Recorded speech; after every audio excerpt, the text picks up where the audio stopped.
बिस्मिल्लाहिर्रहमानिर्रहीम। आप सल्लल्लाहु अलैहि वसल्लम की पैदाइश से कुछ ही रोज़ कबल मक्का में एक बड़ा वाक़या पेश आया था। हुआ यूं था कि यमन का बादशाह अबराहा, उसने यमन के दारुल सल्तनत सनआ में एक बहुत ही शानदार और आलीशान कलीसा तामीर करवाया, और वो ये कोशिश करने लगा कि अरब के लोग बजाय खाना काबा के यमन आकर इस कलीसा में हज का फरीज़ा अदा किया करें। जब मक्का वालों को ये मालूम हुआ तो कबीला कनाना का एक शख्स गैज़ो गज़ब में जल भुनकर यमन गया और वहां जाकर इसके कलीसा को गंदा कर दिया। जब अब्राहा ने ये वाक़या सुना तो वो तैश में आपे से बाहर हो गया और खाना काबा को ढाने के लिए हाथियों की फौज लेकर मक्का पर हमला कर दिया, और इसकी फौज के अगले दस्ते ने मक्का वालों के तमाम मवेशियों को छीन लिया। इनमें कुछ ऊंट हजरत अब्दुल मुत्तलिब के भी थे। हजरत अब्दुल मुत्तलिब को इस वाक़ये से बड़ा रंज पहुंचा। चनाचे आप इस मामले में गुफ्तगू करने के लिए अब्राहा के लश्कर में तशरीफ ले गए। जब अब्राहा को मालूम हुआ कि कुरैश का सरदार इनसे मुलाकात करने के लिए आया है, तो इसने आपको अपने खैमे में बुला लिया, और जब हजरत अब्दुल मुत्तलिब को देखा कि एक बुलंद कामत, रोबदार और नहायत ही हसीनो जमील आदमी है, तो ये देखते ही अब्राहा मरऊब हो गया और बेख्तियार तख्त शाही से उतरकर आपकी ताज़ीम व तकरीम के लिए खड़ा हो गया और अपने बराबर बिठाकर दरियाफ्त किया कि ये सरदार कुरैश यहाँ आपकी तशरीफ आवरी का क्या मकसद है। हजरत अब्दुल मुत्तलिब ने जवाब दिया कि हमारे मवेशी जो आपके लश्कर के सिपाही हाँक लाए हैं, आप इन सब मवेशियों को हमारे सुपुर्द कर दीजिए।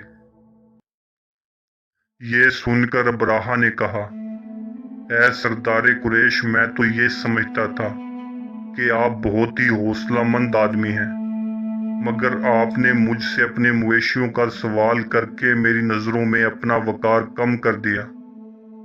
ऊंट और बकरियों की हकीकत ही क्या है? मैं तो आपके काबा को तोड़ फोड़ कर बर्बाद करने के लिए आया हूँ। आपने इस बारे में कोई गुफ्तगू नहीं की।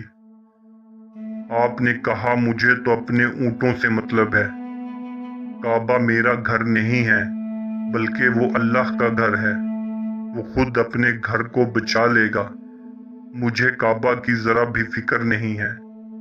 ये सुनकर अब्राहा अपने फरौनी लहजे में कहने लगा, ऐ सरदार मक्का, सुन लीजिए, मैं काबा को ढाकर इसकी ईंट से ईंट बजा दूंगा और रोए जमीन से इसका नामो निशान मिटा दूंगा। हजरत अब्दुल मुत्तलिब ने फरमाया कि फिर आप जाने और खुदा जाने, मैं आपसे सिफारिश करने वाला कौन हूँ। इस गुफ्तगू के बाद अब्राहा ने तमाम जानवरों को वापस कर देने का हुक्म दिया और अब्दुल मुत्तलिब ने तमाम ऊँटों और बकरियों को साथ लेकर अपने घर चले आए और मक्का वालों से फरमाया, तुम लोग अपने अपने माल मवेशियों को लेकर मक्का से बाहर निकल जाओ और पहाड़ों की चोटियों पर चढ़कर और दर्रों में छुपकर पनाह लो। मक्का वालों से ये कहकर फिर खुद अपने खानदान के चंद आदमियों को साथ लेकर खाना काबा में गए और दरबारे बारी ताला में इस तरह दुआ मांगने लगे, ऐ अल्लाह, बेशक हर शख्स अपने अपने घर की हिफाजत करता है, लिहाजा तू भी अपने घर की हिफाजत फरमा और सलीब वालों और सलीब के पुजारियों के मुकाबले में अपने अताज शुआरों की मदद फरमा। हजरत अब्दुल मुत्तलिब ने यह दुआ मांगी और अपने खानदान वालों को साथ लेकर पहाड़ की चोटी पर चढ़ गए और खुदा की कुदरत का जलवा देखने लगे। अब्राहा जब सुबह को काबा ढाने के लिए अपने लश्कर जरार और हाथियों की कतार के साथ आगे बढ़ा, तो खुद इसका हाथी, जिसका नाम महमूद था, एकदम बैठ गया। इसने हर चंद मारा और बार बार ललकारा, मगर हाथी नहीं उठा। इसी हाल में कहरे इलाही अबाबीलों की शक्ल में नमूदार हुआ और नन्हे नन्हे परिंदे झुंड के झुंड, जिनकी चोंच और पंजों में तीन तीन कंकरियां थी, समंदर की जानिब से हरम काबा की तरफ आने लगे।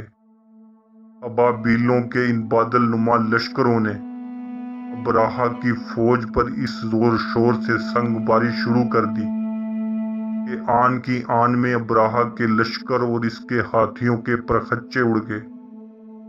अबाबीलों की संगबारी अल्लाह के कहरो गजब की ऐसी मार थी कि जब कोई कंकरी किसी फील सवार के सर पर पड़ती तो वो इस आदमी के बदन को छेदती हुई हाथी के बदन से पार हो जाती। अबराहा की फौज का एक आदमी भी जिंदा नहीं बचा और सब के सब अबराहा और इसके हाथियों समेत इस तरह हलाक और बर्बाद हो गए कि इनके जिस्मों की बोटियां टुकड़े टुकड़े होकर जमीन पर बिखर गईं।